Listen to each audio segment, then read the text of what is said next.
This is Indy Sports Ticket, 1430 AM, WXNT, AM, Indianapolis, WZPL HD2, Greenfield, a Cumulus media station. Download the free app in the Google Play and App Store. Ladies and gentlemen, it's time for... It's the Real Jonathan Smith Show on Indy Sports Ticket, 1430 AM and 99.5 HD2. What's going on? It's the Real Jonathan Smith Show here on Indy's Sports Ticket. Hope you're having a great week so far. Happy Thursday. Let's get things rolling here. Big show today, 11 o'clock sharp, top of the hour. Zach Pereles from CBS Sports is set to join me. We're going to talk a little NFL football. He also writes about basketball. So we're going to talk a little Olympic hoops today. Semifinals of Olympic basketball start at 11:30 when France takes on Germany. And then, of course, Team USA 3:30, taking on Serbia and the best player in the world, Nikola Jokic, talking to Zach Pereles from CBS Sports about that at 11. But I have to start with the big news coming out of Colts camp yesterday. People are ripping Nick Cross ever since he injured Josh Downs. Let's be honest, though. We were ripping Nick Cross for his horrendous play on the football field before that. But ever since he hurt Josh Downs yesterday in 7-on-7s, I mean, he's just getting absolutely ripped, and rightfully so. You can't tackle a guy in 7-on-7s when you aren't in full pads. That's ignorant. That's dumb. That shows a lack of discipline. And it's just, I mean, it's not surprising, just given how this Colts team is ran and how they behave. It just shows a lack of smartness, as our guy Anthony Richardson would say. The defense, Nick Cross, he needs to get more smarter. Clearly. And, you know, I'm here for the people that want to rip on Nick Cross for doing something this dumb. Taking someone to the ground at 7-on-7 when your coaches are yelling at you, do not take him to the ground, you know, is dumb, and you deserve to be made fun of and ripped for doing that. Now, the people that are twisting this and trying to blame Chris Ballard for it are insane. And I think that there are people out there actively trying to make this Chris Ballard's fault. Really shows two things. Chris Ballard has an incredibly short leash in Indianapolis. Fans get people fired all the time. So if the lack of winning doesn't do it, fans, we got to be loud, right?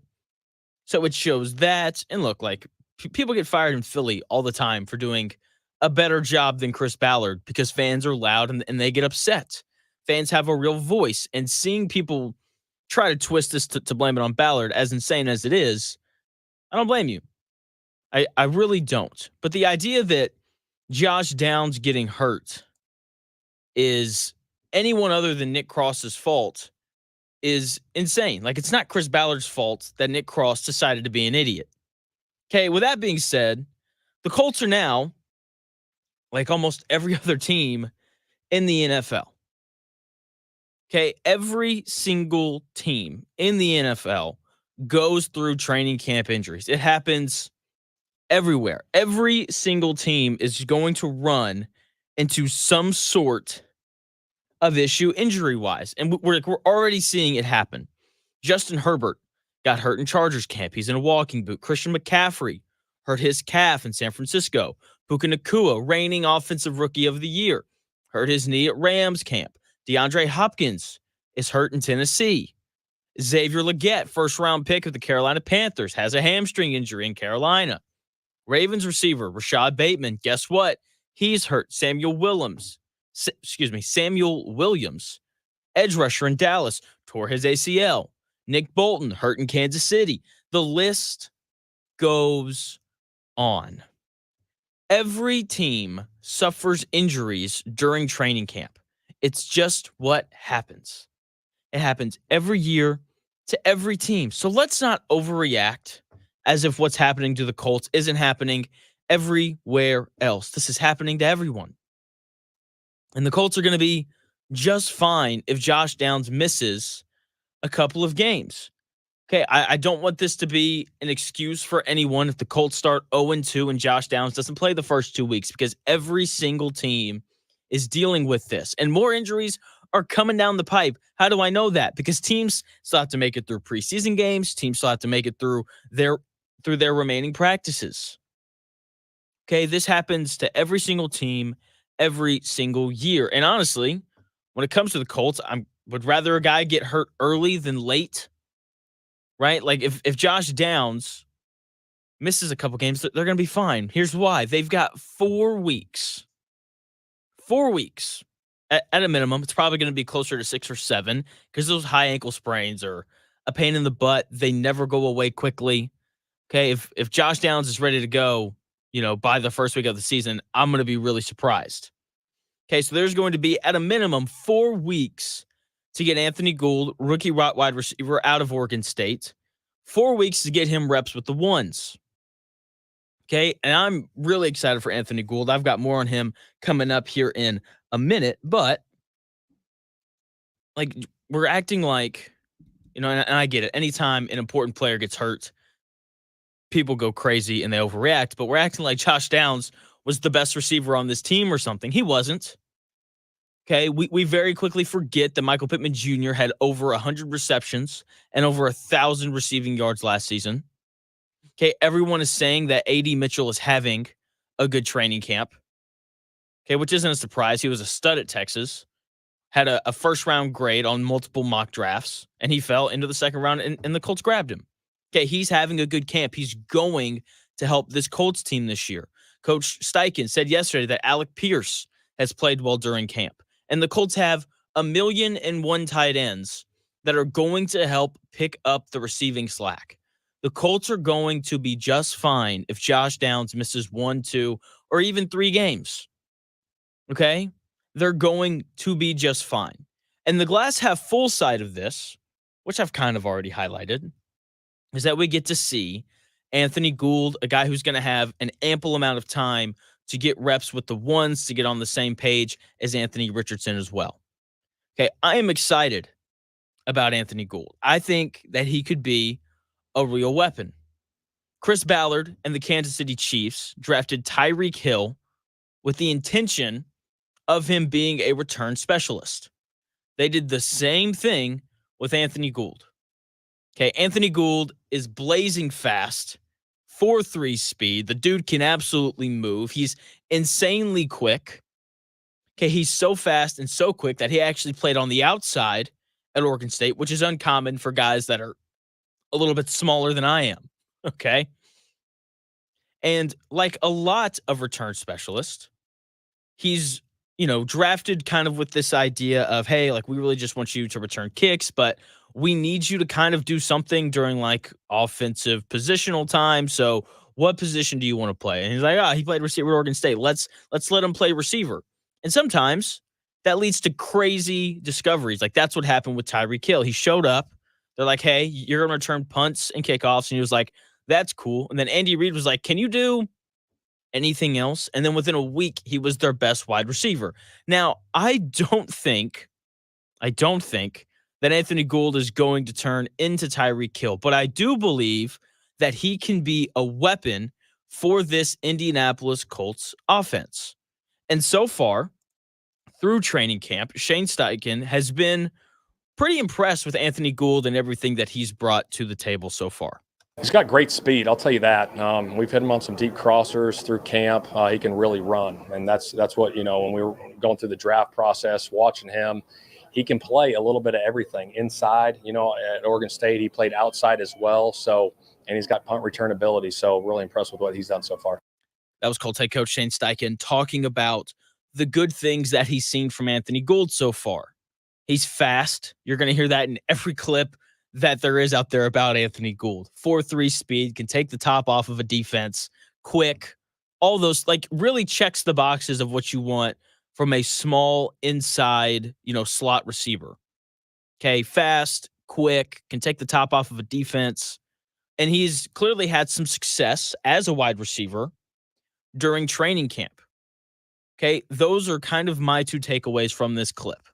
And Colts backup quarterback Joe Flacco, who has spent a decent amount of time playing with Anthony Gould, because Anthony Gould has been behind Josh Downs, A.D. Mitchell, Aiyuk Pierce, and Michael Pittman Jr. Because of that, he's been taking more reps with the 2s than the 1s. And so yesterday, Joe Flacco went to the podium, and I was very intrigued to hear what Joe Flacco was going to say about Anthony Gould because he was going to have a better idea than anyone else because he's actually played quarterback for the guy. And Joe Flacco affirmed everything that Shane Steichen said.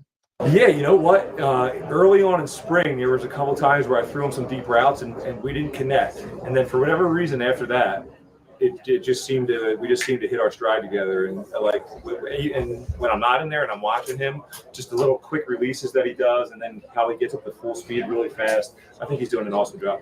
That was Joe Flacco, Colts backup quarterback, talking about the reps that he's taken with Anthony Gould. Okay, I'm excited for Gould. Okay, once again, he spent more time with the twos than the ones playing against that second team Colts defense. Which, look, that first team Colts defense is horrendously bad. I don't even want to think about how bad the backups are. But hey, success against bad players is better than failing against bad players. Okay, so I'm, once again, excited about Anthony Gould. The speed that he possesses is going to be a big asset for this Colts team. And that is something that I'll always buy into. Things that you can't coach, I like to buy into. Size, speed, athleticism. And Anthony Gould is clearly a cut above when it comes to his speed. Okay, Joe Flacco mentioned it. That dude's been in the league a long time. Shane Steichen mentioned it. Okay, he's going to have an impact when he's on the field. Okay, just because teams have to respect the speed that he possesses. When you have a guy on the field that runs a 4.3, like the defense kind of has to play two high safeties, which opens up the run game and all of those super fun things. And here's the other thing that we have to remember when it comes to this Colts team. Shane Steichen is an excellent play designer and play caller. Okay, 11th in points per game last year, with Gardner Minshew as his starting quarterback and no Jonathan Taylor for most of the season. And, Alec Pierce was also the third best receiver on that team last year. Yet they were 11 in points and had a legitimate chance to make the playoffs last year and win the division. Okay, Shane Steichen, he intrigues me so much. I think the lack of offseason moves from the Colts on the offensive side of the ball speak to two things. One, it speaks to the faith that they have that Anthony Richardson is going to develop into a good quarterback. I got a whole segment on that coming up. I know you're going to love that one.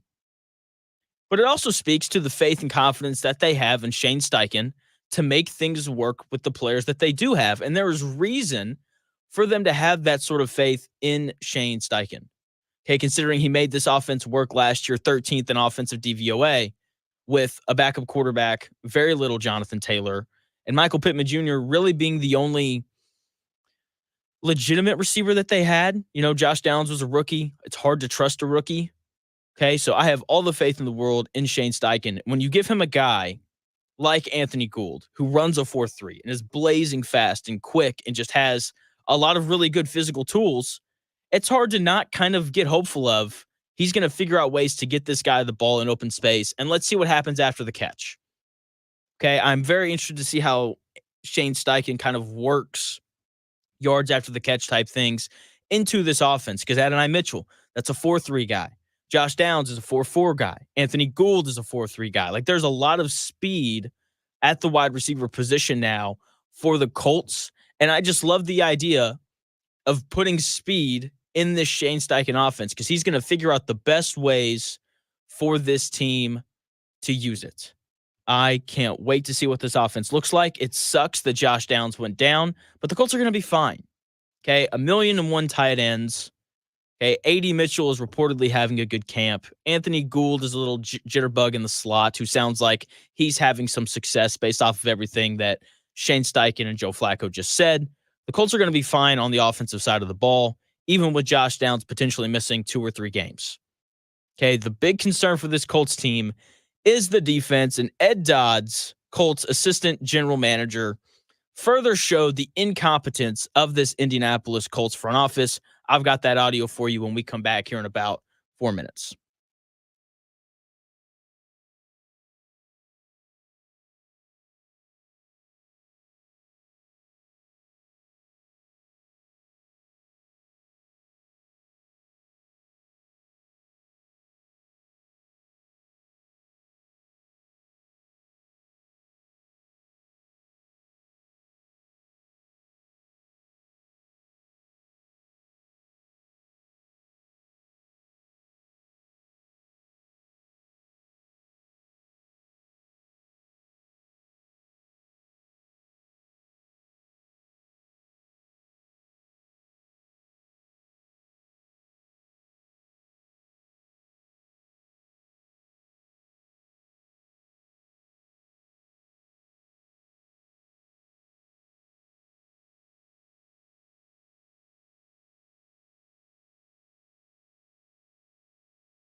More winners, more often. It's the real Jonathan Smith Show on Indy's Sports Ticket, 1430 AM and 99.5 HD2. The real Jonathan Smith Show here on Indy's Sports Ticket. Thanks for tuning in. No matter how you're tuning in, whether that's via the Indy Sports Ticket app, which you can download on your App Store or Google Play Store.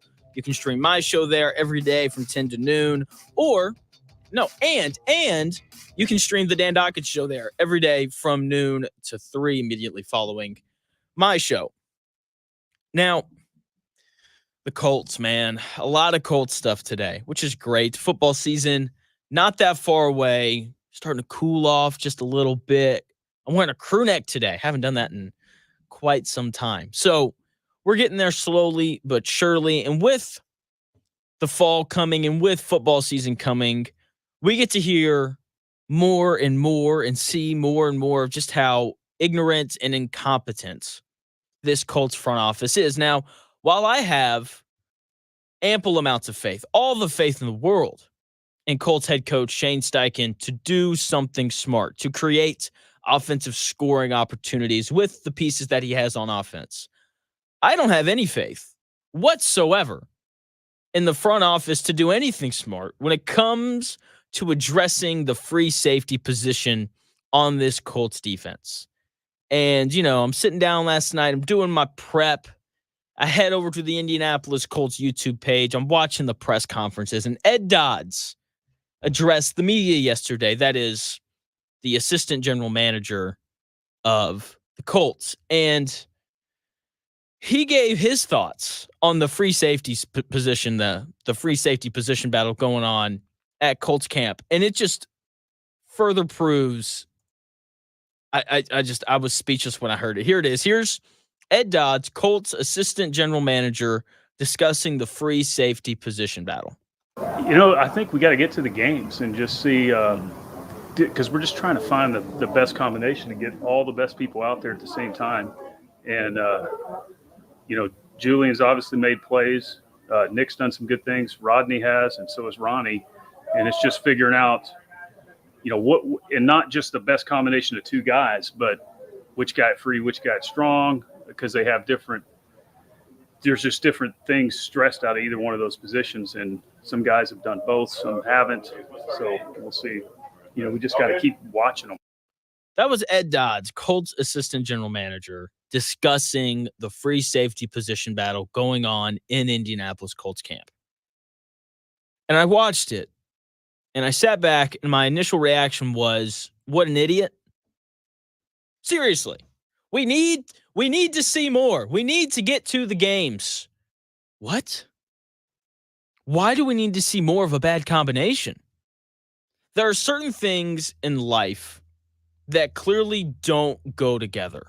For example, vegans at a steakhouse just doesn't make a lot of sense. Trying to meditate in downtown New York City doesn't make a lot of sense. Those things clearly don't work. And you can add Nick Cross and the starting free safety position to that list of things that just don't make any sense whatsoever. You know what else doesn't make any sense whatsoever? Signing a linebacker and then being like, you know what? No, you're going to play free safety. That doesn't make any sense whatsoever either. Back to Nick Cross, though, who made a huge mistake yesterday, tackling Josh Downs. I mean, just dumb. But let's talk about him actually on the football field. He's not very good. He's not. It's been evident these last 2 years. He hasn't played well at all. Why do you need to see more snaps of Nick Cross? We've had 2 years worth of that. He played 16 games his rookie year, and he appeared in all 17 games last year.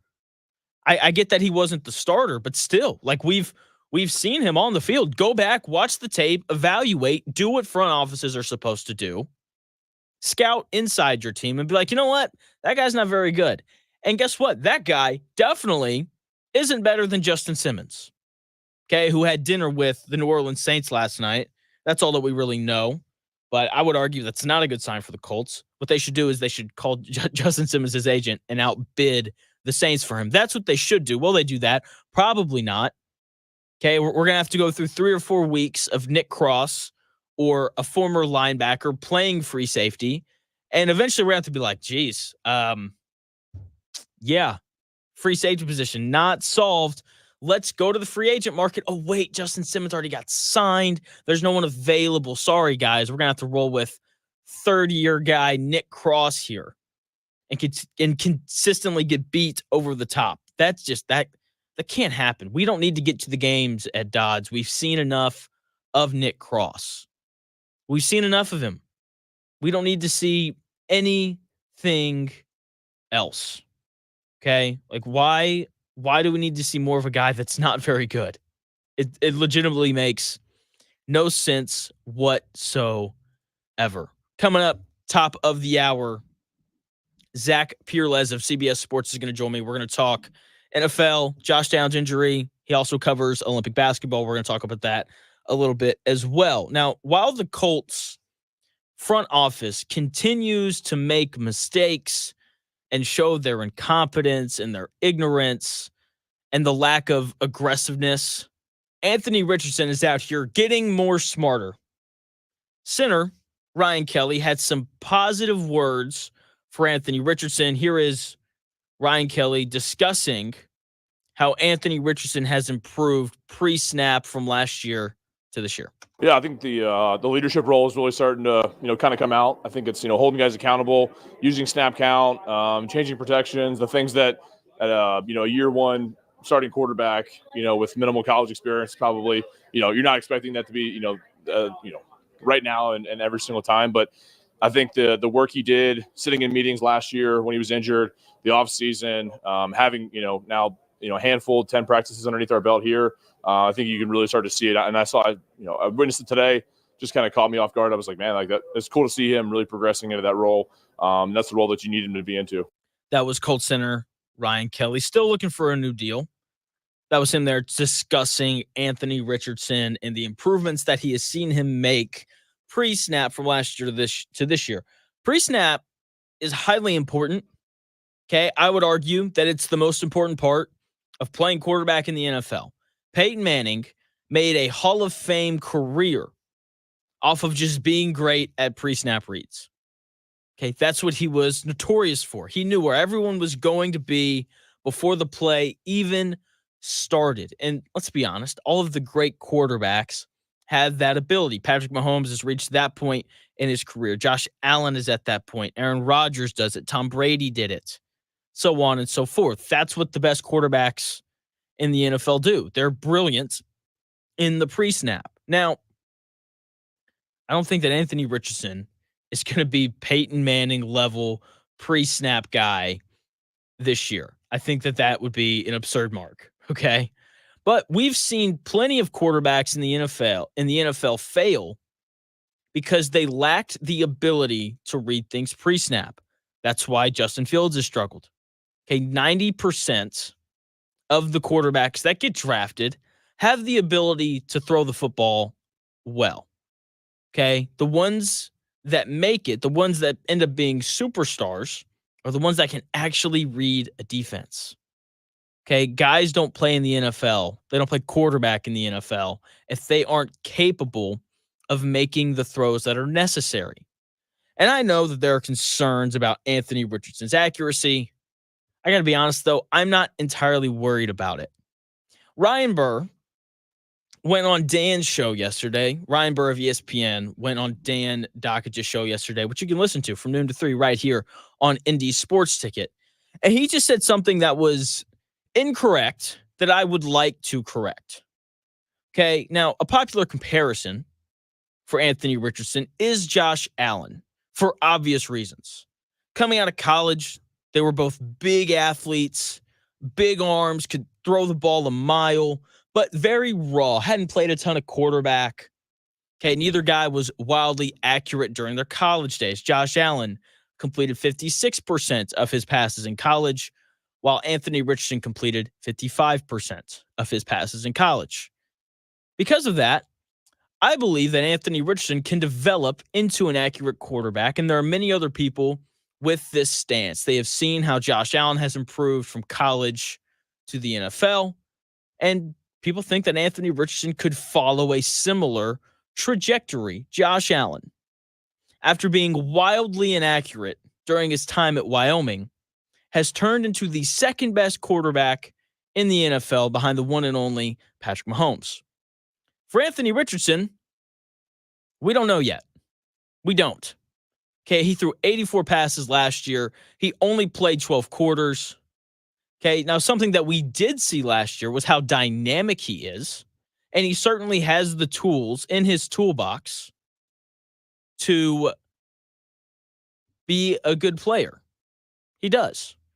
And, yesterday, Ryan Burr, if you listen to him, he would disagree with everything that I just said, which is fine. He's allowed to be wrong, and he was wrong yesterday. He said something yesterday that was factually incorrect to bolster his argument that Anthony Richardson couldn't become Josh Allen. He said that Josh Allen was so inaccurate in college because many of his throws were deep down the field, right? Which makes sense, right? Like if I'm consistently throwing the ball further than you, then my completion percentage is going to be lower, right? That's just kind of what we see in the NFL and in college. The further you throw the ball down the field, usually the completion percentage goes down. Okay? But here's the thing. They weren't deeper than Anthony Richardson. Josh Allen's yards per attempt in college, which is, how far you throw the ball on every attempt that you make, was only 7.8, which is, to be fair, that's pretty good. Like that is a good, solid number. For Anthony Richardson's career, though, it was 7.9. So they were both hyper aggressive in pushing the ball down the field. There really isn't a super big discrepancy there. They were both equally aggressive in throwing the ball deep. Here's the real kicker, though. In Josh Allen's final season at Wyoming, his yards per attempt was only 6.7. That's not very good. That shows an inability to throw the ball deep. Okay? And that definitely debunks the idea that he was just throwing the ball deep every play. Meanwhile, Anthony Richardson's yards per attempt, his final season at Florida, was 7.8, a full yard higher than Josh Allen in their final season. So if Josh Allen is inaccurate because he consistently threw the ball deep, then wouldn't that same argument apply to Anthony Richardson? Seriously, and I say all this not to call out Ryan Burr. He's great at what he does. My point is we don't know. No one has any clue whatsoever as to whether or not Anthony Richardson is going to be a good quarterback or not. Seriously. And that's why I want to see him in these preseason games. I want to see how much the accuracy has improved. Okay? Because accuracy is very coachable. Okay? That's a skill that you can teach people. Right? When you talk to, or when you listen to scouts and GMs talk about the uncoachable things, accuracy is never on that list.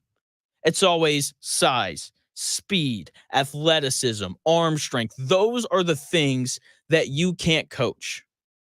We've seen Josh Allen from his rookie year all the way up till now turn into an accurate quarterback.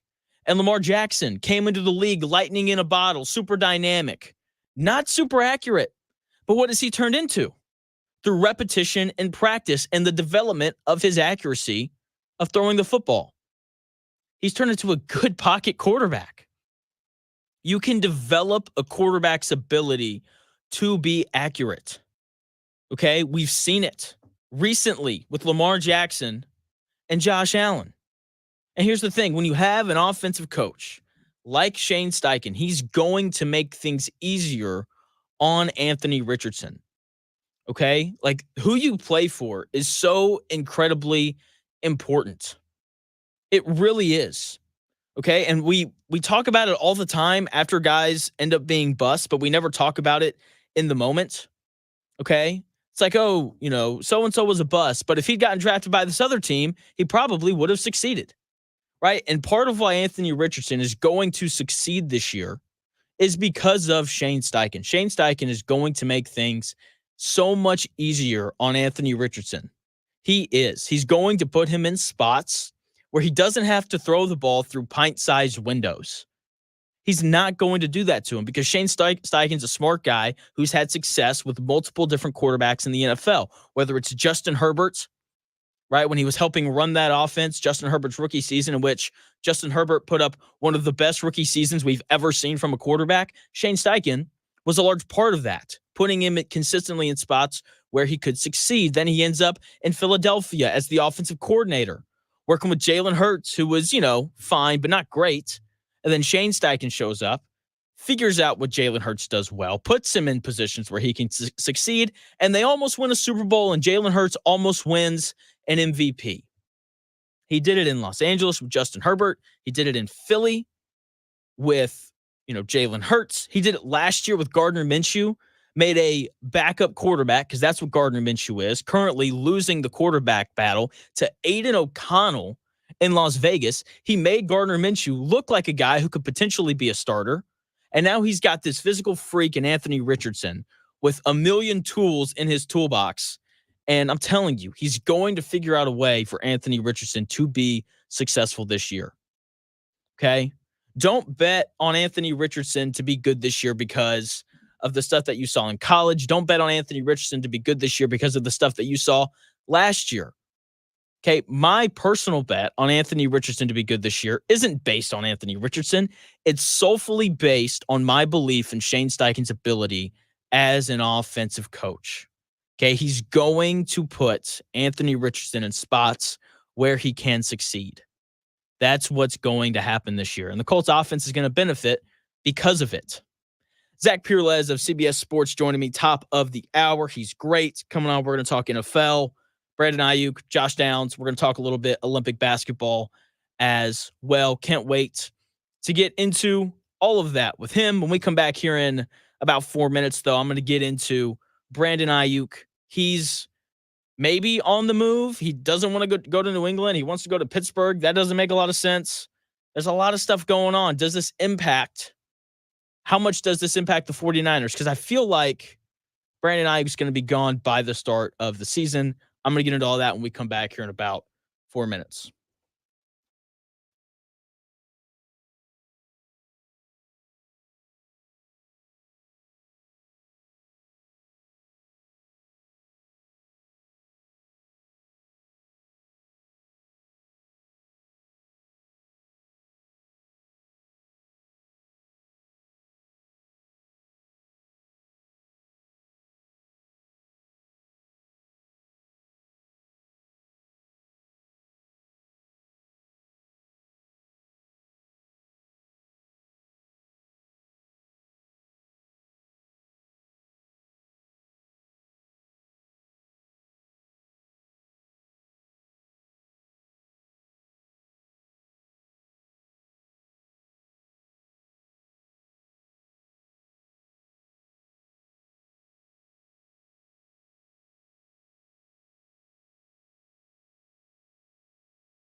Often imitated, never duplicated. It's the real Jonathan Smith Show on Indy Sports Tickets, 1430 AM and 99.5 HD2. The real Jonathan Smith Show here on Indy's Sports Ticket. Hope you guys are having a nice little Thursday. I know I am. I am ready for Friday, though. Fridays are the absolute best. Now, NFL drama, it's a thing. Usually it has to do with wide receivers. Zach Pereles from CBS Sports is set to join me coming up here in about 20 minutes, top of the hour, 11 o'clock. He's going to join me to talk about some of this drama with, of course, San Francisco 49ers receiver Brandon Aiyuk. He is going to be traded, maybe. Apparently, there was a deal in place with the New England Patriots. The Patriots were going to pay him $32 million a year, and then it was like, nope, I don't want to play for them, which I don't really blame him.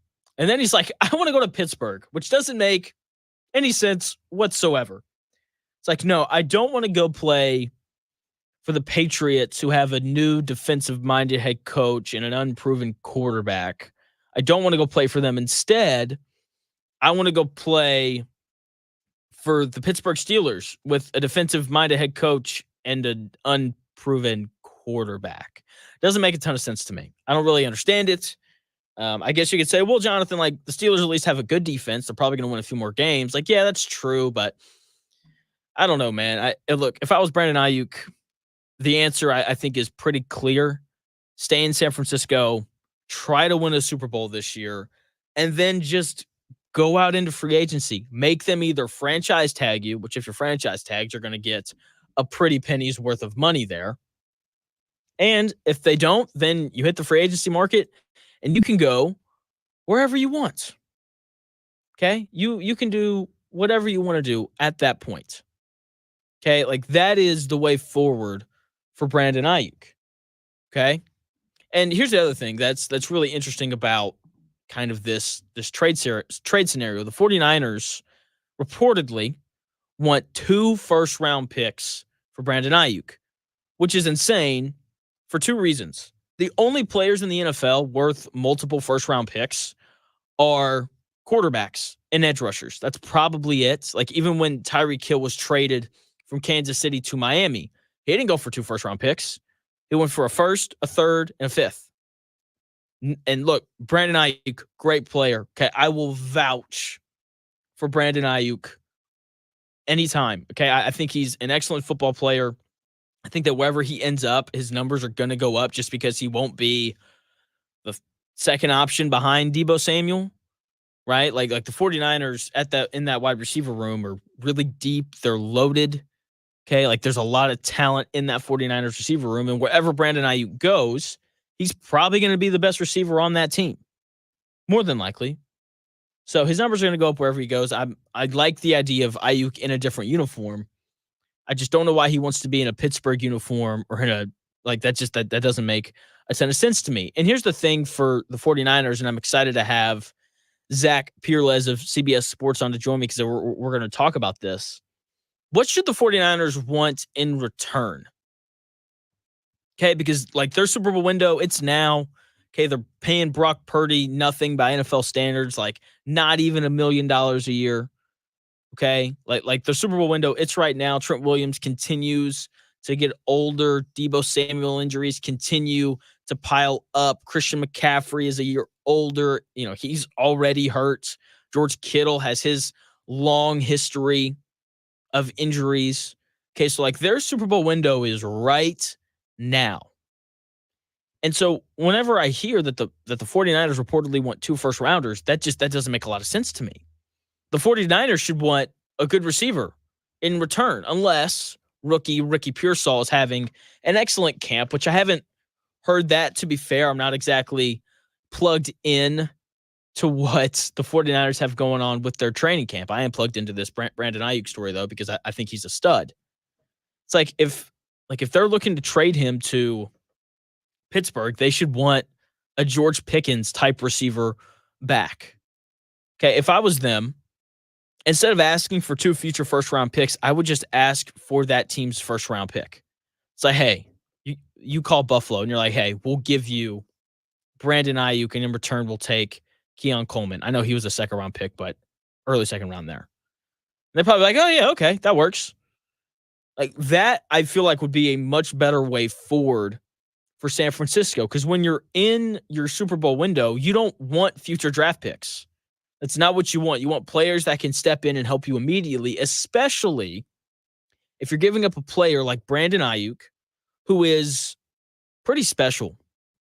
Okay, like he plays a vital role for that 49ers offense with his speed and his ability to stretch the defense, right? He stretches it vertically. Deebo Samuel and George Kittle stretch it horizontally. Okay, and that's a large part of why their offense works. And so if you're giving up Brandon Aiyuk, you better bring someone else in that can step in and help you immediately. It is a vital, important thing for that 49ers offense. Look, if I was the 49ers, I'm not trading Brandon Aiyuk. I'm going to make him play on his 5th-year deal. And if I have to franchise tag him next year, I would, because he's a really good player. And this is, I wouldn't say the beauty of the NFL, but this is the reality of the NFL. The teams, the owners, the general managers, they hold all the cards. Brandon Aiyuk's only piece of leverage is he can refuse to play, which he's just coughing up money if he does that, or he can make things absolutely miserable, which is kind of what he's doing.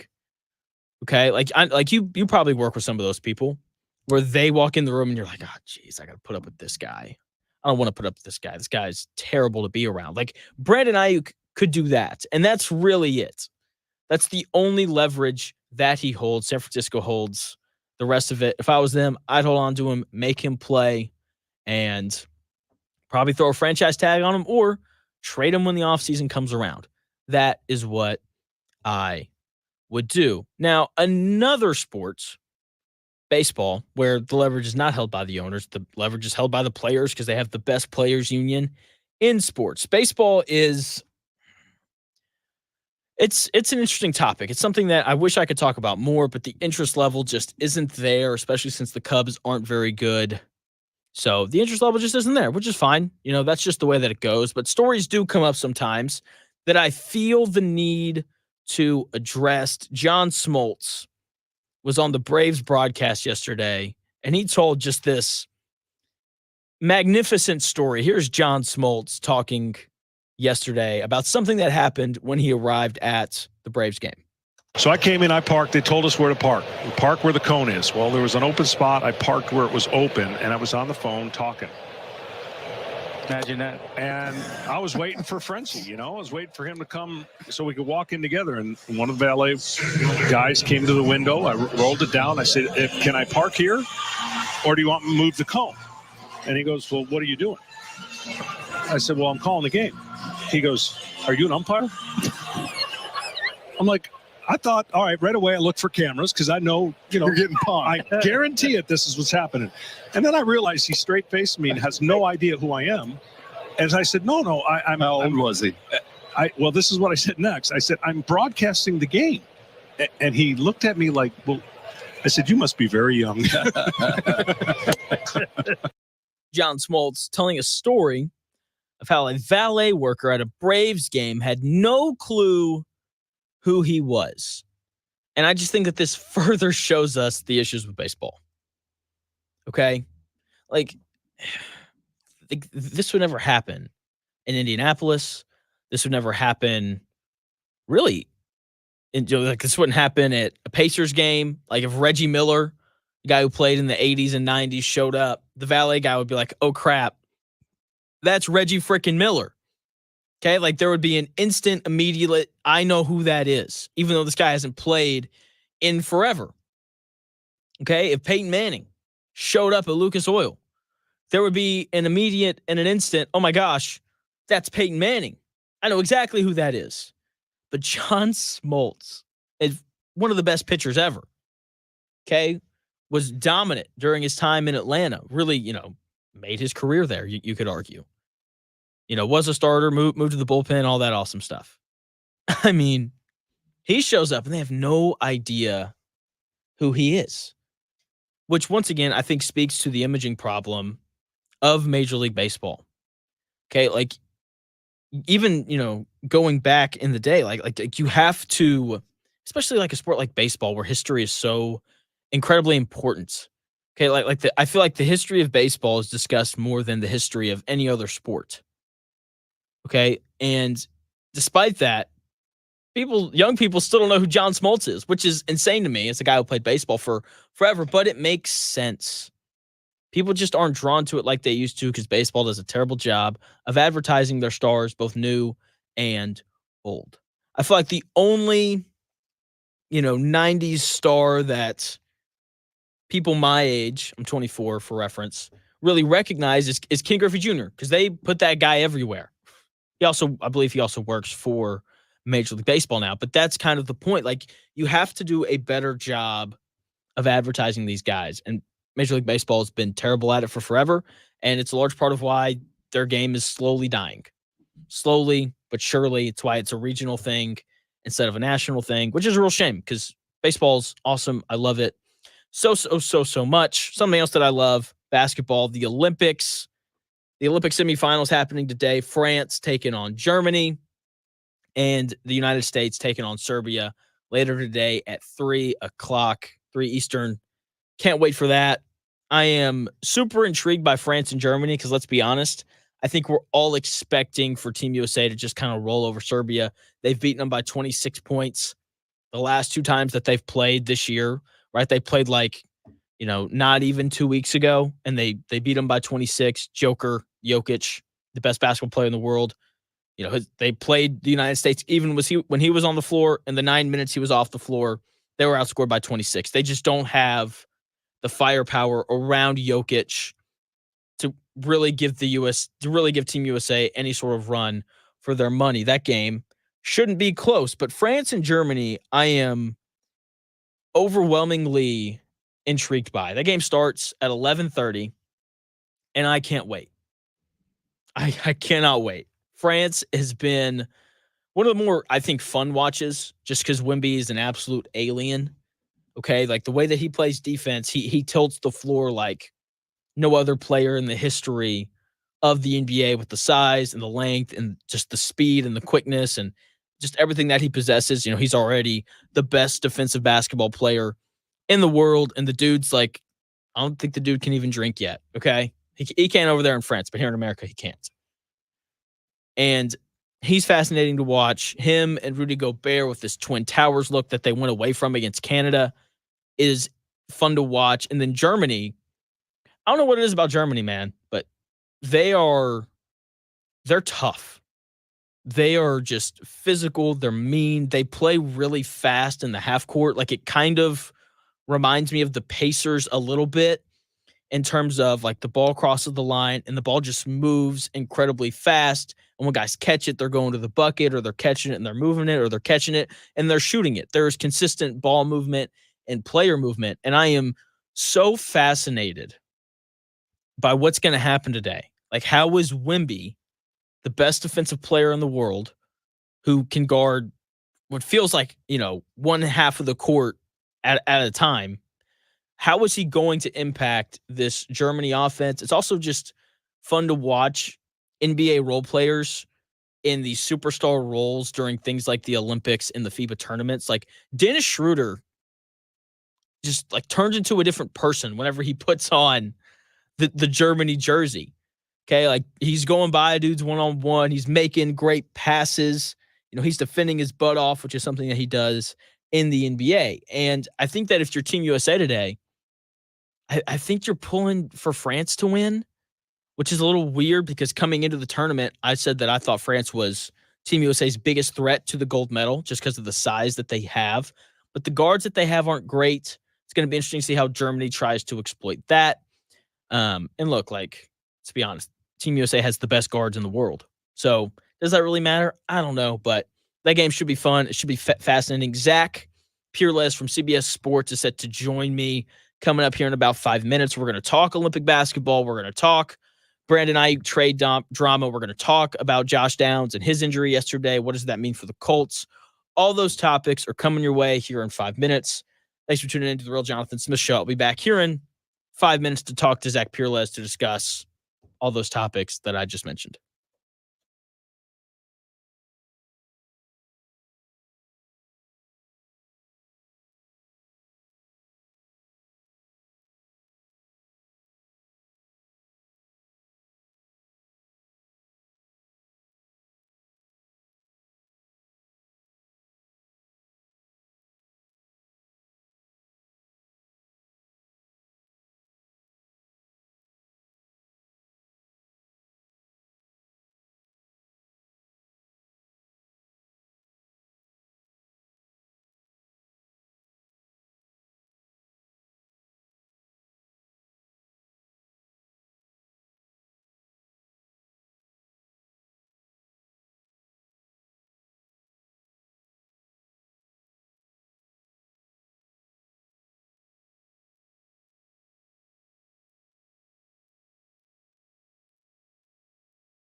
Social Security is with you through life's journey from birth to retirement. As your life changes year to year, so do your needs. For over 80 years, Social Security has helped to meet your needs and is committed to improving access to the services that make a difference in your life. Today, you can verify your earnings, estimate your future benefits, apply for retirement, manage your benefits, and even change your address, all from the comfort of your home.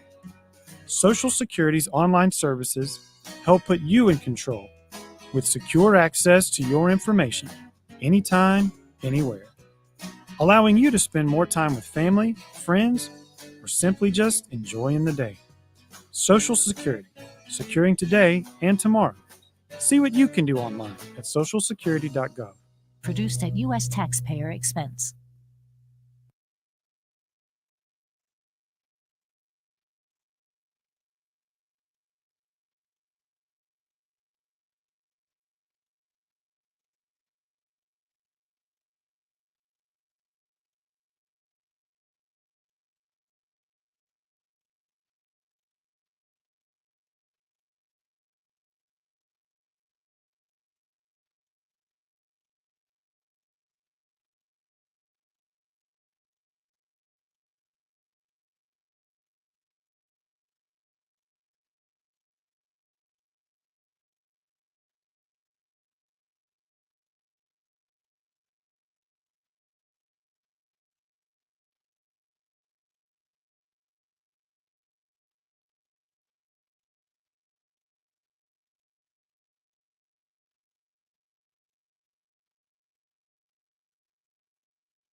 Ladies and gentlemen, it's time for It's the Real Jonathan Smith Show on Indy's Sports Ticket, 1430 AM and 99.5 HD2. What's going on? The Real Jonathan Smith Show here on Indy's Sports Ticket. Hour 2 getting underway, joined by the one and only Zach Pereles of CBS Sports. Zach, what's going on, man?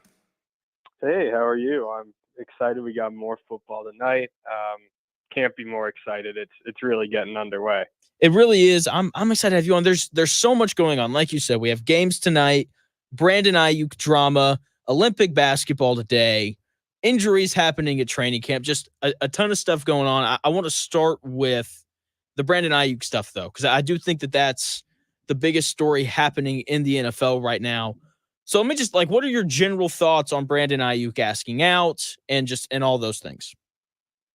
Yeah, I mean, this has just been like such a kind of a weird holdout slash hold in terms of Ayuk really doesn't have as much, as much sway as some other receivers have had in terms of his contract situation. But you've seen the 49ers kind of develop from, no, we're not going to trade this guy to, hey, maybe we're going to trade this guy. And all these different reports of their huge asking price.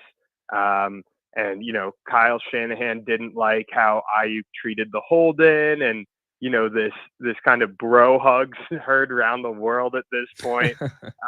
It's just been a really weird situation. And it's almost weird when you try to follow, the little breadcrumbs here and there about there are 3 teams, and now the Patriots are out, now the Steelers are in, and now the Browns are in, but they're not meeting the price.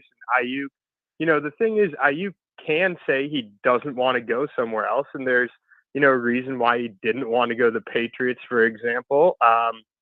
So yeah, it's one of these things where the grass can be greener, but then you realize like Brandon Aiyuk turned into a star here. They've helped develop him into a star here. He's on a team that can win a Super Bowl right now with him. So there's just all these little different things going into it. And, as days go by, it felt like a few days ago, it was like Brandon Aiyuk's going to be traded at any moment. But now here we are, we're getting the first week of preseason underway. It just becomes, the season gets closer and closer and closer. And with no resolution, it seems like, the 49ers and the 3 teams chasing Aiyuk are all just kind of in limbo. They don't know what's going to happen.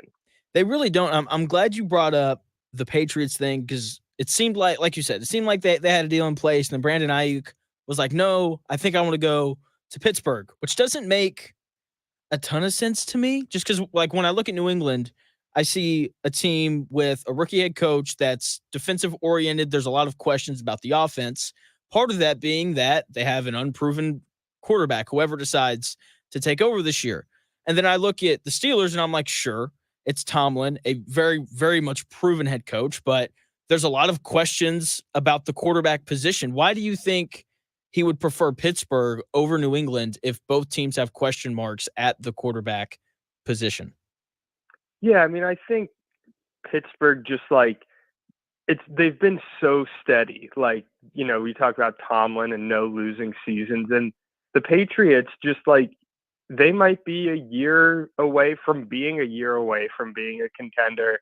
And I do think that just the in a worst case scenario, you're going to get a competent, very consistent, a very consistent situation in Pittsburgh. Whereas in New England, it's a new staff, it's a new quarterback.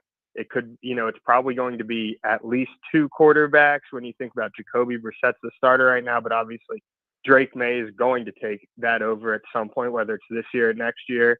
And Aiyuk, he also still has to get paid. That is the reason that he's not with the 49ers right now. So I'm also interested in seeing what the teams are willing to offer. You look at the Steelers as a team that has often, they will give out big contracts, but they will move on from guys. And I'm just so interested in seeing where this goes, because the money, the first part is getting a trade worked out. And we've heard, different reports that, there is an agreement in place, and then Aiyuk's I don't want to go there. So it's, one thing that I think is interesting about the Steelers is that they have obviously 2 new quarterbacks. We're not sure which one's going to win the job. They have a new offensive coordinator in Arthur Smith, who really likes to do a lot of under center play action, get the ball over the middle of the field. That's what Ryan Tannehill was really good at when he was with Arthur Smith in Tennessee. And then obviously it just didn't work out in Atlanta with the quarterbacking there. It couldn't all come together. And Brandon Aiyuk is a great player, especially over the middle of the field. And that's what that offense wants to do. But Russell Wilson and Justin Fields don't throw the ball over the middle. Like that is kind of a proven thing. We saw Russell Wilson really struggle trying to go over the middle with the Broncos especially. So I'm really interested in seeing, regardless of if Aiyuk ends up there or not, like how that situation turns out. And obviously having Aiyuk will help you be better over the middle. But I think just in terms of your question, like Aiyuk sees the stability in Pittsburgh. He sees like the chance to really compete. And then obviously the money is going to play a huge role. Without a doubt, joined by Zach Pereles of CBS Sports, talking a little NFL. So you brought up the Patriots really quick, so I want to deviate from this Brandon Aiyuk stuff really quickly. Do you know if Drake May's playing tonight, and if he is, what do you hope to see from him? I mean, I think I would plan on seeing Drake May, and the biggest thing for me is like you hear these reports out of camp of him struggling and this, that, the other thing. You kind of want rookies to have some struggles. You want them to see, oh, I can fit this ball into this window. Oh, I can make this play. Oh, I can hold on to this ball for this long. Oh, I can, maybe try to improvise in the pocket, out of the pocket. So I want to see, the biggest thing is you still want to see those wow throws from Drake May. You want to see, he is a really good athlete. You want to see him use that athletic ability. And you want to see him take some risks, throw some balls downfield. There's a reason that he's not the starter right now, but you want him to still play his game and continue the learning process. One of the things that I've always thought, I've been at Commanders training camp this year and last year, I always thought there were so many, just in general, like the number of wasted reps teams go through when a quarterback decides to, tuck it down and keep the ball, especially when there's no contact on the quarterbacks. It's like, give your guys a shot, try to play on time, try to improvise when you can, try to get the ball out, because when you're running a pass play, you want to see all of those things in practice. You want to see how the defenders react, how the quarterback reacts, how the wide receiver extends a play. When you pull it down and just run, you can't be tackled. You don't see any of that. So for Drake tonight, like I just want to see him go and, push the envelope, make throws. You don't want to see, a lot of check downs. You'd like to see some mixed in there just to keep the offense on schedule. But if he's playing, I really want to see him push the envelope, continue that learning process. He's extremely young. And I think that will really help just going against a new defense and seeing what he can get away with, what he can. Yeah, I'm excited for him. Like you said, there's been word of the struggles that he's had. I don't know. Like you said, he's dynamic athletically, and I think I hope we get to see that tonight, kind of like with what you were saying. I want to go back to the 49ers now. So their Super Bowl window is right now. And when you lose a guy, or if you trade away a guy, and I say if, because they could very easily be like, you know what, Brandon, you're going to stay here. If you trade away a guy like that, the rumor is that they reportedly want 2 first-round picks for Brandon Aiyuk, which feels like a bit much. Wouldn't you think that they wanted players instead of picks if they're trying to win right now? Yeah, that's the $1 million question. Maybe they want that sort of, maybe they want that sort of huge draft return so then they could turn around and make a deal for a player using those picks, or who, it's really, really difficult. I think that, one thing that has stood out to me a lot is the 49ers, obviously excellent offense. They're so well designed. They have great players. But when Brandon Aiyuk isn't on the field, they were kind of ordinary in terms of yards per play, things like that, because Brandon Aiyuk is such a good deep threat. He's such a good intermediate threat. He's good, with the ball in his hands after quick throws. And you also add to that he is a terrific blocker. So, it's a little surprising, but Aiyuk does something, does these things that so few other receivers do. There's very few players who are willing to go and catch a deep in and get, hit across the middle, pop right back up and lay a great block 10 yards downfield as McCaffrey, jogs into the end zone. So it's almost one of these things where maybe they're asking for trade compensation because at this point they're exasperated, and they also realize like there aren't really receivers that are on the market, especially that do what Brandon Aiyuk does. So they're trying to recoup as much value as possible.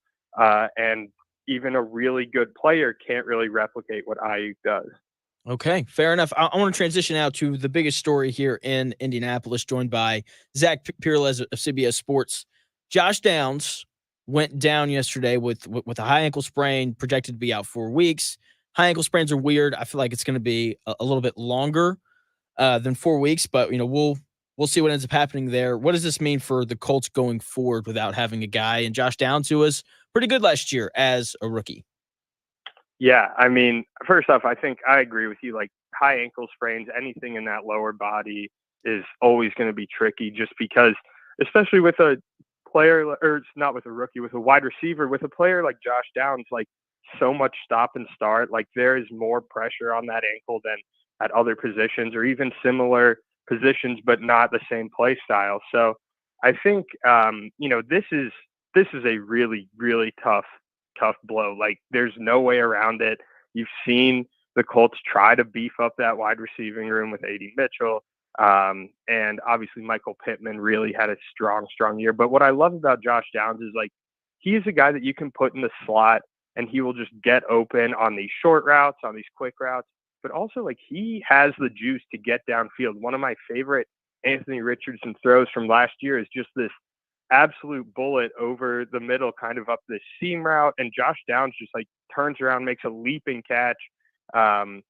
He's just so dynamic in all the things that he brings, to a wide receiver room. I was looking at some of the stats, and his yards per catch out of the slot is right up there with some of the really, really good players in the league. And I just love like a slot player who can get vertical as well. So it's a huge loss, and the Colts have tried to beef up that room, but it's top heavy. There are big questions behind Downs, Mitchell, and Pittman. So, and even Mitchell, rookies are just no sure thing ever.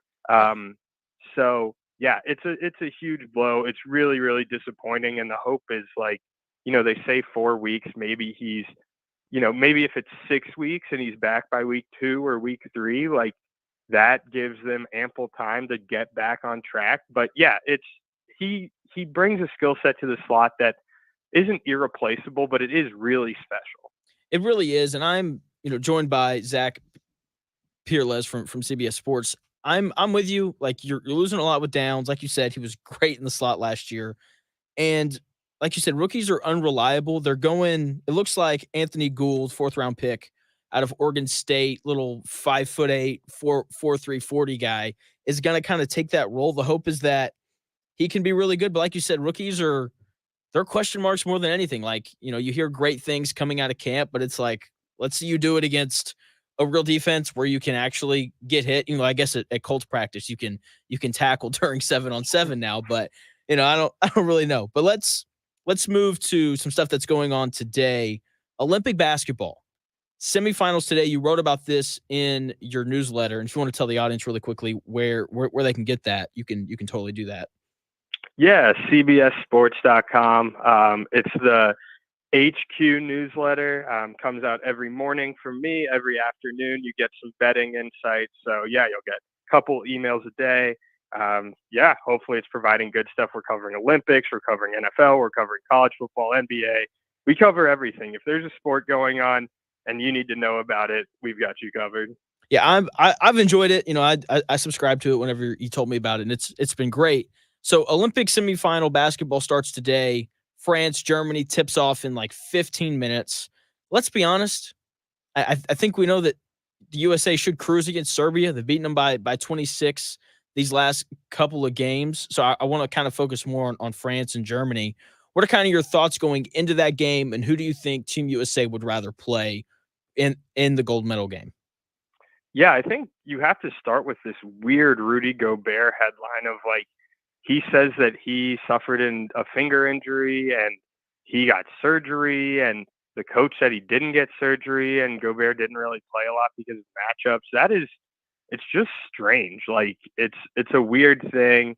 I don't know if we'll get the real reason and what's going on with that finger, but that's a big loss. As much as people like to clown Rudy Gobert, he's a terrific team defender. he can play by himself and with Victor Wembanyama. I think that Germany, though, like they have the guards, they have the shooting that makes them really tough. Like I always think that big men are really, really helpful in international play because of the lack of the defensive 3 seconds, the fact that you can clear off the boards. But at the end of the day, you need guards to win. And like Dennis Schroeder has just played incredible for Germany. They won gold last year at FIBA. Like they are a really, really talented team. They can push the U.S. Franz Wagner is like a really good player. If you're just a casual NBA fan, he's probably one of the better players that you may not know about or may not have watched a lot because the Magic just aren't on TV as much. And maybe they should be. I think they're a really fun team. But yeah, like I think the U.S. would probably rather play Germany just because I think that the U.S. probably has the wing length and the big, the size to take advantage there. And France, like you never know, Victor Wembanyama is just going to give you like 35 points and just destroy your defense single-handedly. But it's really, really tough. Like it's such a big ask. If the U.S. gets France, you're really depending on your big men to be really on it. And, you have to be able to knock down shots with Wembanyama controlling the paint. But if you play Germany, like Germany runs an excellent offense, excellent sets. They have NBA proven guards. And Franz is a really, really good player. They have obviously his brother Mo Wagner as well. So I think the U.S. would maybe rather play Germany just because they don't have a Victor Wembanyama, but Germany can give them trouble. France can give them trouble. They're still the favorite. Yeah, I think I'm with you. I think they'd rather play Germany because I think that guards kind of grow on trees. Like when you go around the world, there's plenty of 6'3" guys that can dribble, pass, and shoot.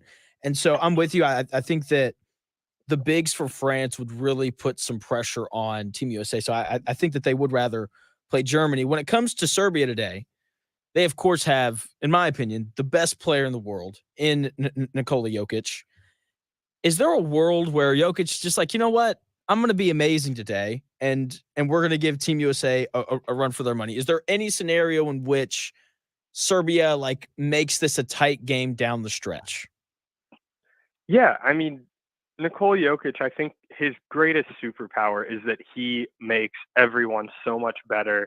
He doesn't have to have a monster scoring game to really impact his team, but he can have those monster scoring games where he's just, drawing fouls, hitting ridiculous fadeaways. When he's hitting the three-pointer, it's just like you kind of just have to throw your hands up and hope that he misses or hope that a teammate misses. So yeah, there is a world where it's close. I think one of the funniest stats, and it's kind of reminiscent of the Nuggets season in general, is when the U.S. played Serbia, they played them even with Nikola Jokic on the floor, and they outscored them by 26 in like the 10 minutes Jokic wasn't on the floor. So does Jokic just like come out and play every second and like there's nothing to lose at this point? Maybe, but I think the biggest thing is you'll just see the depth of the U.S., the shooting of the U.S., the guard play of the U.S., wear Serbia down. So there's a world where Serbia sticks around, but I think the U.S. should be in a pretty good position to win and move on to the gold medal game. Last question for you, Zach, and I will let you go. You mentioned the shooting from Team USA. Does Steph Curry finally show up and actually shoot the ball well today? Yeah, it's a great question. It's just such a weird, it's like there's no real way to explain it. Obviously, the ball is different. The play style is a little different. And I just don't know. There are times where he's running off screens and looking like he's playing with the Warriors, but there are other times where it's like he's kind of static off the ball. And just because there are so many guys who are like bona fide number one options.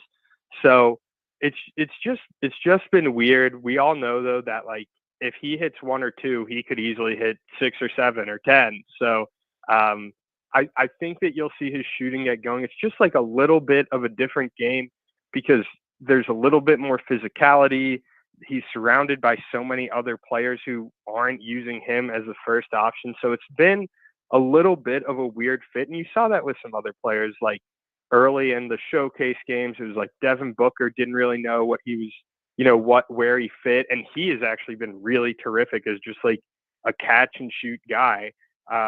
So again, like Curry's not one of these guys who like does a ton of like backdoor cutting and, beating physical defense.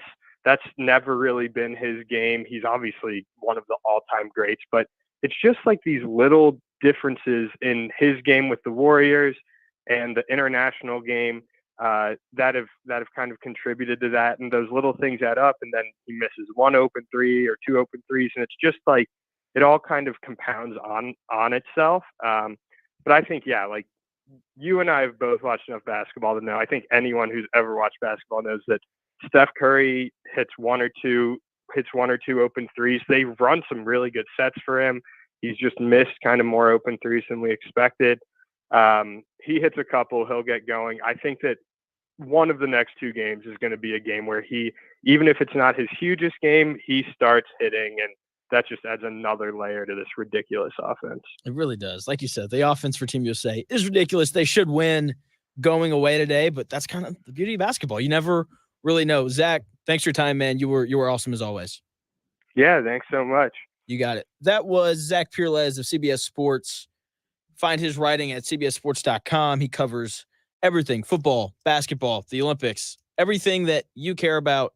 He writes about. Head over there. Check out his stuff. You can also follow him on Twitter at Zach, ZACH_Pereles. Coming up, 4 minutes, training camp injuries, Josh Downs. It's, the sky's just falling here in Indianapolis after that injury yesterday. I'll get into that here in about 4 minutes.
Welcome back to the Real Jonathan Smith Show on Indy Sports Ticket, 1430 AM and 99.5 HD2. The Real Jonathan Smith Show here on Indy's Sports Ticket. Hope you guys are having a nice Thursday. Head over to YouTube, Indy's Sports Ticket, subscribe, check out the YouTube channel. You can go back, watch the full show there. We also post short clips, and hopefully one of these days we get some clearance to be able to throw Dan Dockich on there. So head over there, Indy Sports Ticket, subscribe, check out the channel. You can also download that Indy Sports Ticket app to listen. You can download that wherever you download your apps, App Store, Google Play Store. You can stream my show there every day from 10 to noon, or you can stream the Dan Dockich show there from noon to 3. Now, NFL training camp fully underway, preseason games tonight. Got to be honest, don't care about the Lions and the Giants preseason game. I think we kind of know what we're going to get from both of those teams. But Panthers, Patriots, I find kind of intriguing. I don't think Bryce Young is going to play tonight, but I am interested to see what that Carolina team looks like with a new coach. Probably going to see Drake May tonight in that Patriots uniform. Want to see what he looks like, 3rd overall pick in this year's NFL draft. Might see Joe Milton as well, sixth round pick out of Tennessee, who can throw the ball a country mile. But, you know, training camp going on. People here in Indianapolis, the sky's falling because Josh Downs got hurt. People are ripping Nick Cross because he's the guy who hurt Josh Downs, tackled him all the way down to the ground at 7-on-7 yesterday, which, look, I didn't play high-level football, but I could have told you not to do that. Like, I would have understood that. And apparently, Nick Cross didn't. Apparently, his coach is yelling at the entire defense, don't go to the ground. Just wasn't enough for him. And, I've got people in the YouTube chat. Jonathan, why hasn't Nick Cross been cut? Cut Nick Cross. You can't cut Nick Cross because he's the only free safety that they have. Please get Justin Simmons' agent on the phone, throw a bunch of money at him, and get him to come here. Here's my thing. Here's the thing about the Nick Cross situation that bothers me. It doesn't bother me that he felt no remorse whatsoever when he hurt Josh Downs, saying, quote, we were just playing football.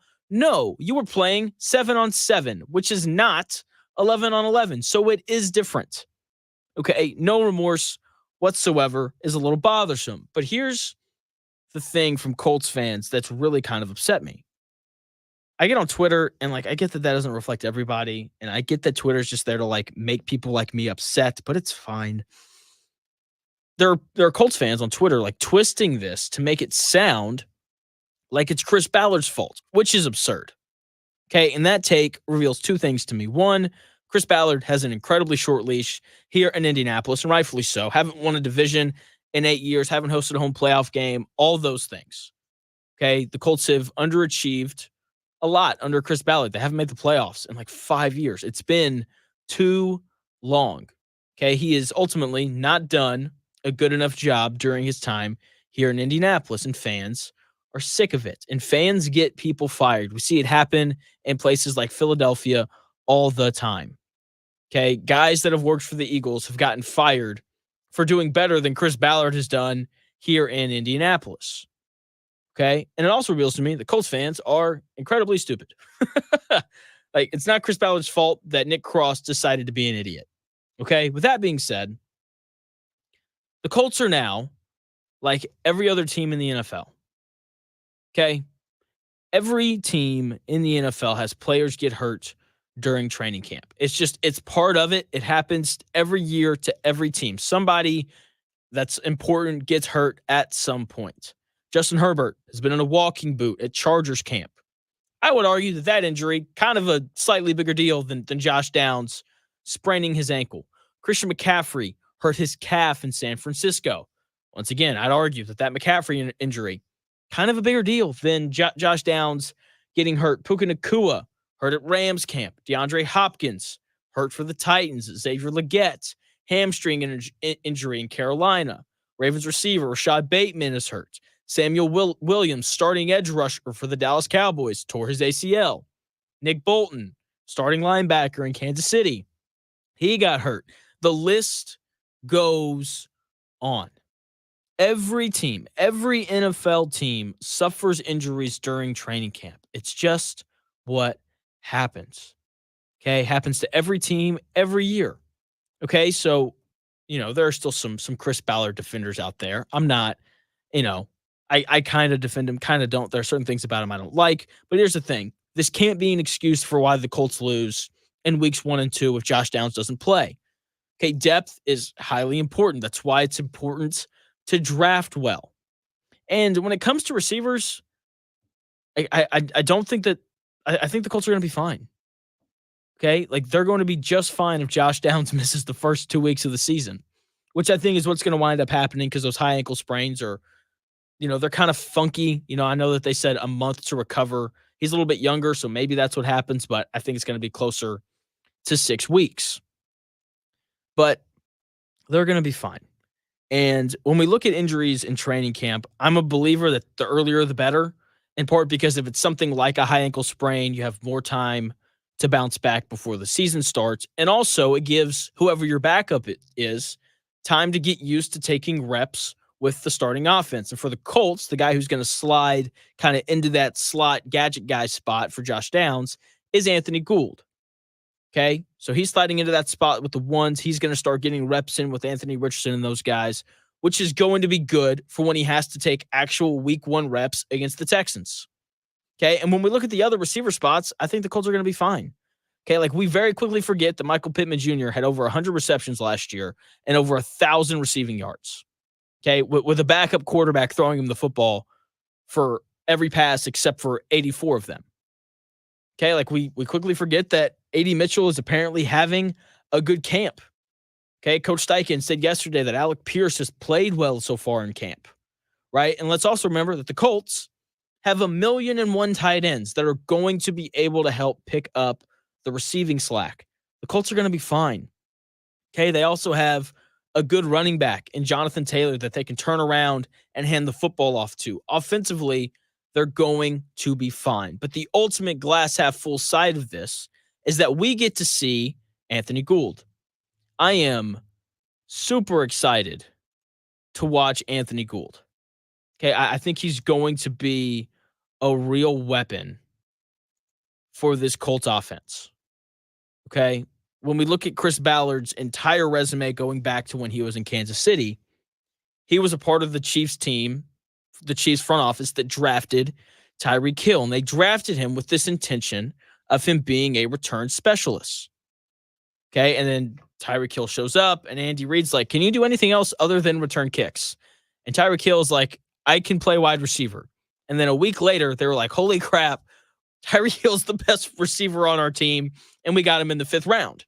The same thing happened with Anthony Gould, could happen with Anthony Gould here. Colts take him in the 4th round. Hey, return specialist, right? Kick returns. They're going to kind of be a bigger part of the NFL now with these new rules. So, let's see how that goes, right? And now we're inserting this blazing fast and insanely quick guy into the Colts offense, right? Which is, that's every returner in the world, blazing fast and insanely quick. And so far, based off of what we've heard from coaches and quarterbacks, Anthony Gould has played well during training camp. And I am extremely hopeful that this is a Tyreek Hill type scenario where the Colts draft Anthony Gould with the intention of him being a returner, but he turns out to also be a viable wide receiver. Here is Colts head coach Shane Steichen talking about what he's seen from Anthony Gould so far through this training camp. He's got great speed, I'll tell you that. We've hit him on some deep crossers through camp. He can really run, and that's what, when we were going through the draft process, watching him, he can play a little bit of everything inside. At Oregon State, he played outside as well. So, and he's got punt return ability. So, really impressed with what he's done so far. That was Colts head coach Shane Steichen talking about what Anthony Gould has kind of shown so far during training camp. Okay, I'm excited for him. He's fast. Okay, like speed always impacts the game in some way, shape, or form. If you don't believe me, go look at Miami. That's the fastest team in the league, and they've had one of the best offenses in the league these past couple years. And sliding Anthony Gould in there, you get a little bit more speed on the field. 4-3 guy. A.D. Mitchell's another 4-3 guy. So like there's speed, there's some explosiveness on the field for the Colts this year, which should be fun to watch. Okay, and based off what Shane Steichen just said there, this dude is fast and he's had success as a receiver, right? They've hit him on some deep crossers, as he was saying there. Those are my two takeaways from that clip. And Colts backup quarterback Joe Flacco affirmed everything that Shane Steichen just said there in that clip. Yeah, you know what? Early on in spring, there was a couple times where I threw him some deep routes and we didn't connect. And then for whatever reason after that, we just seemed to hit our stride together. And and when I'm not in there and I'm watching him, just the little quick releases that he does, and then how he gets up to full speed really fast. I think he's doing an awesome job. That was Colts backup quarterback Joe Flacco, who has spent more time on the field with Anthony Gould than Anthony Richardson has, because Anthony Gould's been behind Josh Downs. So he's been taking more reps with the twos, right? Which tells me, Joe Flacco knows this guy as a quarterback better than anyone else in that quarterback room. I am excited about Anthony Gould. Okay, the speed that he possesses is going to be a big asset for this Colts team. He's obviously great in the open field. If he wasn't, then he wouldn't be returning kicks and punts. Okay, speed and explosiveness in the open field is something that I'll always buy into. He's going to have an impact when he's on the field, just because teams will have to respect his speed. And Shane Steichen, excellent play designer, excellent play caller. Okay, like this is a guy that I have faith in to put Anthony Gould in spots where he can use his explosiveness in the open field. Okay, like that's what I expect from Shane Steichen. That's what I saw him do last year. Okay, on a depleted Colts roster with no Jonathan Taylor, Aiyuk Pierce as the third best wide receiver, Shane Steichen was able to run an offense that was 13th in offensive DVOA. Keep in mind, they had a backup quarterback all year. Okay, they were 11th in points per game, with, once again, their third best receiver being Aiyuk Pierce, and he was still able to scheme Michael Pittman Jr. open into over 100 receptions and over 1,000 receiving yards. Okay, my faith in the Colts offense this year isn't based on Anthony Richardson. It's not based on Anthony Gould or Josh Downs or Michael Pittman Jr. or Jonathan Taylor. It is solely based in what we have seen from Shane Steichen throughout his career. When he was in Los Angeles coaching with the Chargers, he helped Justin Herbert put together one of the best rookie quarterback seasons we have ever seen. Then he ends up in Philadelphia, offensive coordinator, starts investing in Jalen Hurts, who was, good, not great before Shane Steichen shows up. And then all of a sudden, MVP type season. They appear in a Super Bowl. Okay, like Shane Steichen has a track record of elevating offenses with young quarterbacks. Okay, so I'm excited for this offense this year. I think they're going to figure things out. The side of the ball that everyone should be worried about is the defensive side of the ball, especially after what Ed Dodds, Colts assistant general manager, said yesterday about the free safety spot. I've got that audio for you when we come back here in about 4 minutes.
Today, my new dad threw a barbecue. I burnt everything. Ah! And then we played catch. I broke Mr. Lewis's window. And then, somehow, my hand. My hand! And then my dad...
The best takes, stories, and entertainment. It's the Real Jonathan Smith Show on Indy Sports Ticket, 1430 AM and 99.5 HD2. The Real Jonathan Smith Show here on Indy's Sports Ticket, wrapping up today's show here. France, Germany happening right now. Winner likely is going to play against Team USA in the gold medal game. On Saturday, loser will probably play Serbia in the bronze medal game. So Germany currently leading 18-16. I like this France team, man. They've got this Cordier kid. I like him. Dude can shoot it, put it on the deck. Like I said, guards grow on trees. But I don't want to talk about that. I want to talk about the Colts and just how incredibly incompetent this front office is when it comes to signing free agents. And it's mind-boggling to me. Like, I get it, like wanting to sign your own. And, I've said this, I feel like a million times since I took over and started talking Colts. If you have two players that are even and a guy that's already in your building versus a guy that's outside your building, no issue with signing the guy that's already in your building, guys who know the culture, know the coaches, and all that stuff. Makes sense. But when you're severely lacking at a position, you should probably go outside your building and find someone who can actually help you be good at football. And the Colts just refuse to do that. While I have all the faith in the world in Shane Steichen to do smart things and to figure out the offense and put a good offense on the field for the Colts this year, I have zero faith in the Colts front office to do something smart when it comes to addressing this free safety spot. Okay? Like, here is Colts assistant general manager Ed Dodds on the free safety battle. Okay, just proving to us how incredibly incompetent this front office is. I think we got to get to the games and just see, because we're just trying to find the best combination to get all the best people out there at the same time. And, Julian's obviously made plays. Nick's done some good things. Rodney has, and so has Ronnie. And it's just figuring out, and not just the best combination of two guys, but which got free, which got strong, because they have there's just different things stressed out of either one of those positions. And some guys have done both, some haven't. So we'll see. We just got to keep watching them. That was Ed Dodds, Colts assistant general manager, further proving the incompetence in this Indianapolis Colts front office. Now, oh my gosh. Like, what an idiot. Like, there's no other word to call Ed Dodds based off of that piece of audio right there. Why do we need to see more of a bad combination? Seriously. Like, we have 2 years worth of tape on Nick Cross in a Colts uniform playing free safety. I think it's pretty evident that he's not the guy. Okay, like there are just certain things that just clearly don't go together. Okay, vegans at steakhouses. That doesn't mix. That's never going to lead to anything good. As a guy who waited tables at a steakhouse, if a vegan showed up, I was just like, you should just leave. Okay, because the vegetables that we have in the back, we soak in, pig fat. Not really, but like, they're not vegetables, okay? Like, they're not. They're lathered in steakhouse goodness. You should just go home. Okay, something else that just clearly doesn't go together. Meditating in downtown New York City. It just doesn't work. It's too loud. It doesn't work. Okay, another thing that doesn't work. Nick Cross and the starting free safety position. They don't go together. Okay, it's pretty clear. 2 years of tape on Nick Cross playing that free safety spot. He spent a lot of time on the back end of the defense at the end of last year. It did not go well. Okay? What is this? Well, we just need to get to the games. We need to see a little bit more to know what we're going to do. I don't think that you do. I think that the fact that you've been extremely mediocre with a not very good defense, especially the back end of your defense these past couple of years, is plenty of proof to know that you need to get off your hands, pick up the phone, call Justin Simmons' agent and say, hey, we want Justin Simmons to come play for us here. We would greatly appreciate that. We think that would help us a lot.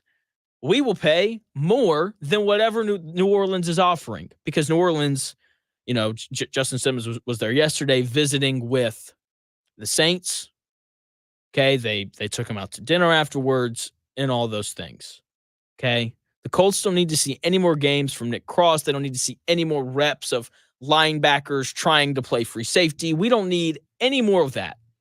Okay. We need Chris Ballard to pick up the phone, open up the checkbook, and go get one of the best safeties in the NFL in Justin Simmons. Now, while the Colts front office continues to be dumb, okay, and continues to show us their incompetence, our guy, or not our guy, my guy, Anthony Richardson, is getting more smarter, apparently. Ryan Kelly, Colts center, had some positive words for Anthony Richardson yesterday on the development that he's seen from him from last year into this year. Yeah, I think the leadership role is really starting to kind of come out. I think it's holding guys accountable, using snap count, changing protections, the things that a year one starting quarterback with minimal college experience probably you're not expecting that to be right now and every single time. But I think the work he did sitting in meetings last year when he was injured, the offseason, having now a handful, 10 practices underneath our belt here. I think you can really start to see it. And I witnessed it today, just kind of caught me off guard. I was like, man, like that. It's cool to see him really progressing into that role. That's the role that you need him to be into. That was Colts center Ryan Kelly talking about Anthony Richardson and the development that he's seen from him last year into this year. Pre-snap, adjustments, moving protections, identifying blitzes, all that stuff is highly important. I would argue that it's the most important part of playing quarterback. Okay, Peyton Manning had a Hall of Fame career because he was able to just see things pre-snap. Okay, like if you know where everyone's going to be before the play even starts, then, that makes life way easier. Okay, it does. And that's what Peyton Manning was known for. Okay, that is something that all of the great quarterbacks have the ability to do. Tom Brady knew where everyone was going to be before the play happened. Aaron Rodgers has reached that point in his career. Matthew Stafford is at that point in his career. Okay, and this is an important thing for Anthony Richardson. Now, I don't expect for Anthony Richardson to be at that level this year. Okay, I don't expect him to just pick defenses apart pre-snap and just tear everybody up because of that. Okay, that is the last thing that I expect. Okay, but heading into year two, it's nice to know that he can identify blitzes and he knows how to slide protection and all of those important things. Because when we look at quarterbacks that fail in the NFL, I don't think it's always because of arm strength or because of inaccuracy or anything like that. Most of the quarterbacks that fail in the NFL are because they just don't have the processing ability. They don't have the ability to read a defense. Okay, it's very rarely, I think, because of the physical tools, right? Because like playing quarterback in the NFL, it's highly complicated, and you have to be smart to be able to do it. And I think that part of why Justin Fields has struggled, part of why he struggled in Chicago is because he just wasn't great at identifying blitzes. I don't think he read defenses very well, and now he's playing for his second team. Okay, we saw a similar thing with Trey Lance in San Francisco. Trey Lance he barely played football before he got drafted third overall by the 49ers. And because of that, he struggled to read defenses and know what was going on. He struggled to process the information that was happening.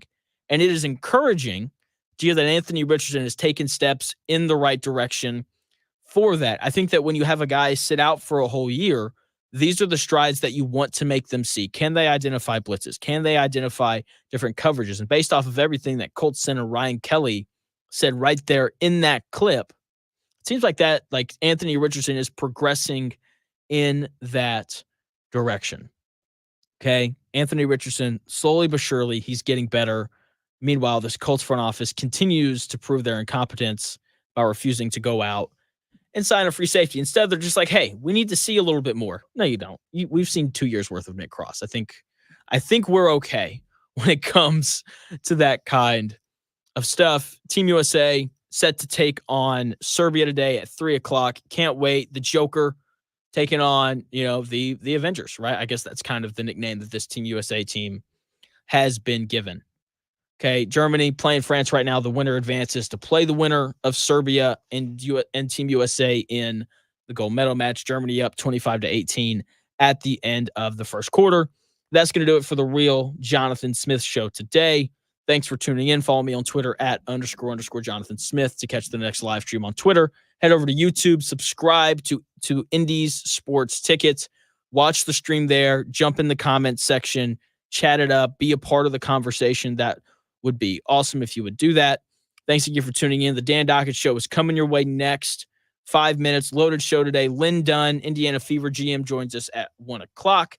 Philip Lindsay from Denver. He joins the show at 2 to preview the Colts preseason game coming up on Sunday. Thanks again for tuning in. I'll be back again tomorrow from 10 to noon, and I will talk to you guys then.